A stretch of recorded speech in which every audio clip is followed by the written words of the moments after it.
Welcome students, hope you are doing well. तो आज हम लोग बायोलॉजी का लेक्चर नंबर 3 स्टार्ट कर रहे हैं, जिसके अंदर हम लोग पढ़ेंगे कि कैरियर्स इन बायोलॉजी। कि हम लोग अगर बायोलॉजी एज अ सब्जेक्ट पढ़ लेते हैं तो उसके बाद हमारे लिए कौन कौन से कैरियर्स के ऑप्शंस हैं। Carriers mean profession.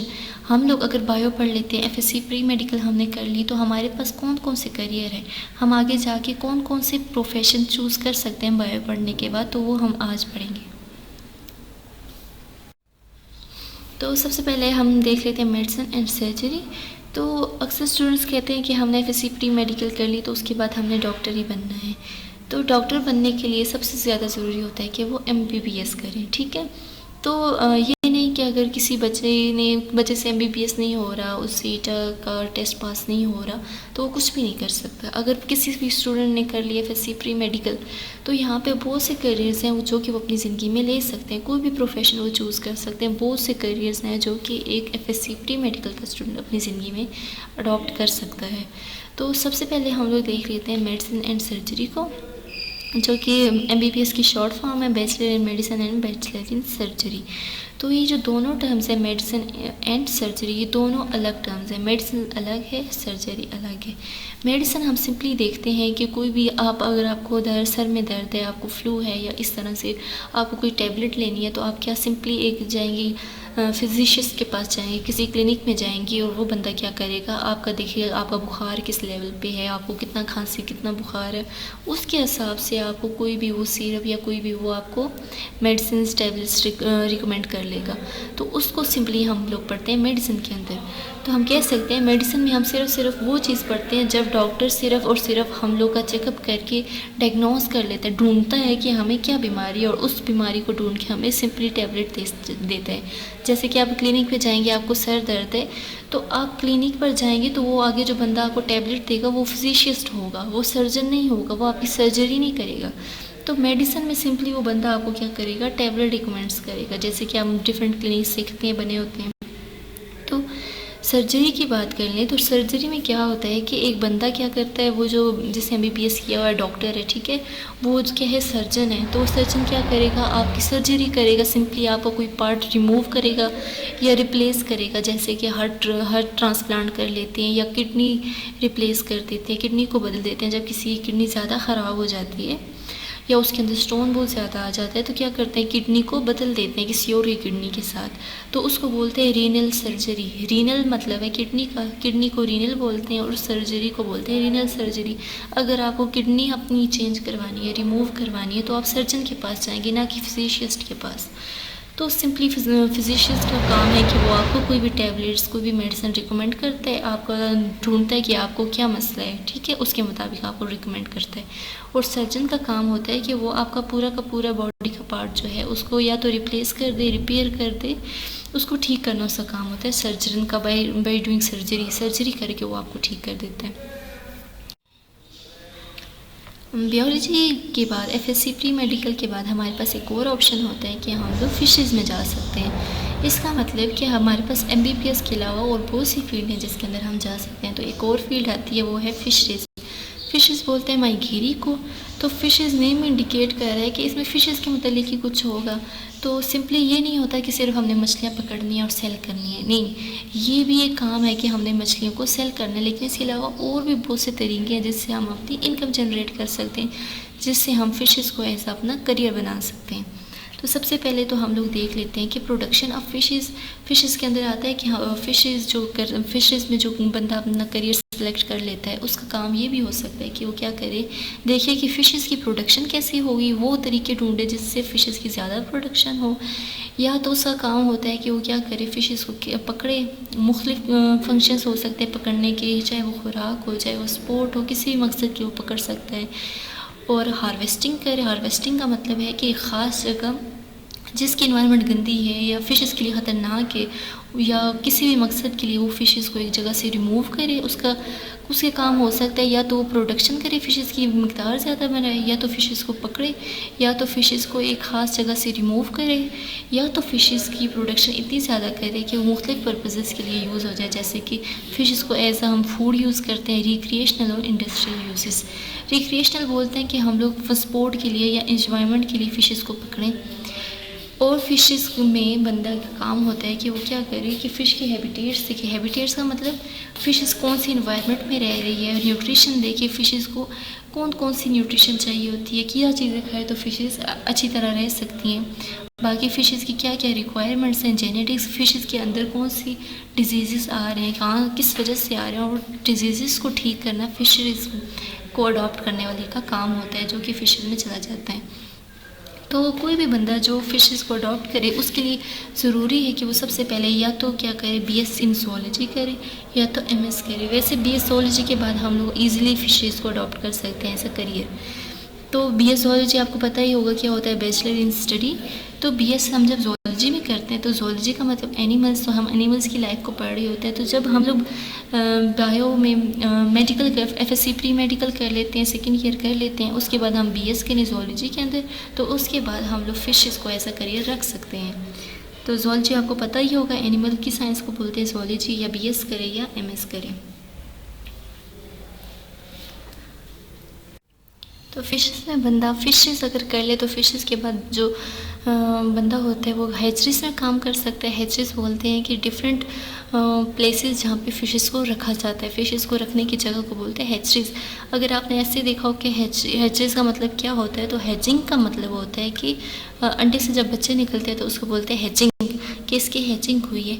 तो जब हैचरीज की बात करते हैं तो हैचरीज वो जगह होती है जहाँ के फ़िश की बर्थ से लेकर उसकी एंड स्टेज तक हम लोग उसको स्टडी करते हैं, उसको न्यूट्रिएंट्स देते हैं, उसकी ज़रूरियात पूरी करते हैं, उसकी केयर करते हैं, उसके डिजीज़ को डायग्नोस करते हैं, उस जगह को बोलते हैं हैचरीज। ठीक है। तो थर्ड फील्ड जो कि हम लोग अपने एज अ करियर उसको अडॉप्ट कर सकते हैं वो है एग्रीकल्चर। एग्रीकल्चर का मतलब आपको पता होगा फार्मिंग, इसमें ज़राअत होती है। और ज़राअत की मकसद क्या है, क्यों हम ज़राअत करते हैं, क्यों ये ज़रूरी है हमारे मुल्क के लिए। तो एग्रीकल्चर की फ़ायदे ये हैं कि सबसे पहले हम लोग क्या करते हैं, प्लांट्स को और एनिमल्स को बढ़ाते हैं। इन दोनों को बढ़ाने की वजह से क्या होता है कि हमारे मुल्क में एक तो फूड की किल्लत ख़त्म होती है, दूसरा कि जो हमारी डिमांड है मीट की और मिल्क की वो पूरी होती है। तो वो पूरी कौन करता है, एक किसान एज अ एग्रीकल्चरिस्ट। तो जब एज ए एग्रीकल्चरिस्ट काम करता है तो उसका काम होता है ये प्लांट्स और एनिमल्स की प्रोडक्शन को बढ़ाए। और एग्रीकल्चर हो तो ह्यूमंस को क्या मिलता है, एक तो फूड मिलता है, दूसरा फैब्रिक्स मिलता है, कॉटन मिलता है, कपड़े मिलते हैं। ठीक है।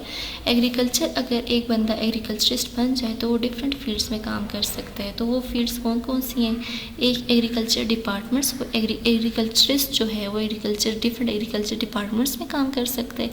वेटरनरी सर्जन्स बन सकते हैं, मतलब वेटरनरी बोलते हैं कि वो डॉक्टर जो कि पालतू जानवरों का, डोमेस्टिक एनिमल्स, पालतू जानवरों का इलाज करे, उसको बोलते हैं वेटरनरी सर्जन्स। तो वो एज अ वेटरनरीज में काम कर सकता है, बाकी फूड इंडस्ट्रीज़ में काम कर सकता है, फार्मिंग कर सकते हैं, और एग्रीकल्चर बैंक्स में काम कर सकता है। तो हम लोगों ने अगर एफएससी प्री मेडिकल कर ली है तो उसके बाद हम लोग क्या करेंगे, बीएस एग्रीकल्चर करेंगे। 4 ईयर का प्रोग्राम होता है, 4 साल का, हम वो करेंगे। उसके बाद हम लोग एज एन एग्रीकल्चरिस्ट अपना प्रोफेशन स्टार्ट कर सकते हैं। तो फोर्थ करियर जो कि हम बायो पढ़ने के बाद चूज़ कर सकते हैं वो है एनिमल साइंस या एनिमल हस्बेंड्री। अगर हमने एफएससी प्री मेडिकल कर ली, बायो में कर ली, बायोलॉजी पढ़ ली हमने, तो उसके बाद हमारे पास एक और ऑप्शन है कि हम लोग किस में जा सकते हैं, करियर में एनिमल साइंस में जा सकते हैं। और एनिमल साइंस के अंदर हम लोग डील करते हैं कि एनिमल्स को प्रॉपर फीडिंग कराई जाए। It deals with the feedings of animals, providing shelter to them, health and breeding of domestic animals. Domestic animals का मतलब है कि जो पालतू जानवर हैं उनको हमने क्या क्या प्रोवाइड करना है, एक तो फीडिंग, उनको अच्छा चारा खिलाना है, दूसरा शेल्टर का मतलब उनको एक अच्छा रहने के लिए अच्छी जगह, अच्छा माहौल प्रोवाइड करना है, तीसरी उनकी हेल्थ केयर करनी है, अगर उनको कोई बीमारी हो गया तो उसको डायग्नोस कराना है, उसको ढूंढना है और उसका ट्रीटमेंट करवाना है, तीसरा उनकी ब्रीडिंग करवानी है। ब्रीडिंग से क्या होता है कि उनके बच्चे पैदा होते हैं, ब्रीडिंग से breeding means reproduction, new offspring पैदा होते हैं और उनकी नस्ल आगे बढ़ती है। तो ये सब कुछ हम लोग पढ़ते हैं एनिमल साइंस में। तो हमें पता चल गया कि अगर हम लोग एफएससी प्री मेडिकल कर लें, बायो कर लें, तो हमारे पास एक और ऑप्शन है कि हम एनिमल साइंस में जा सकते हैं। उसके बाद आ जाता है हॉर्टिकल्चर। कुछ बच्चों को मीनिंग्स में प्रॉब्लम्स होते हैं तो साथ साथ मैं मीनिंग्स भी बता रही हूँ। तो हॉर्टिकल्चर बोलते हैं बागवानी को। सिंपल इसमें क्या करते हैं कि जो बंदा एफएससी प्री मेडिकल कर ले उसके बाद वो हॉर्टिकल्चर में जा सकते हैं, एज अ करियर आप वो चूज़ कर सकते हैं। हॉर्टिकल्चर में ये होता है कि वो क्या करता है, डिफरेंट प्लांट्स को, डिफरेंट टाइप्स ऑफ प्लांट्स को उगाता है, उनकी केयर करता है और उनको एक अच्छी इन्वायरमेंट प्रोवाइड करता है। बाग मतलब कि डिफरेंट गार्डन्स बनाता है। तो हॉर्टिकल्चर अगर हम देख लें तो दो वर्ड्स कॉम्बिनेशन है, एक हॉर्टी दूसरा कल्चर। तो हॉर्टी का मतलब है गार्डन, हॉर्टिस का मतलब है गार्डन और कल्चरा का मतलब है कल्चर। मतलब कि हमने बागबानी करनी है, गार्डन्स बनाने हैं और गार्डन्स के अंदर हमने क्या करना है, डिफरेंट फ्रूट्स को, वेजिटेबल्स को, हर्ब्स को, नट्स को उगाना है। तो हॉर्टिकल्चर की डेफिनेशन देख लें तो हॉर्टिकल्चर एक आर्ट है, साइंस है, जिसमें हम लोग क्या करते हैं, फ्रूट्स को, डिफरेंट फ्रूट्स को, वेजिटेबल्स को, हर्ब्स को, नट्स को, ऑर्नामेंटल प्लांट्स को उगाते हैं।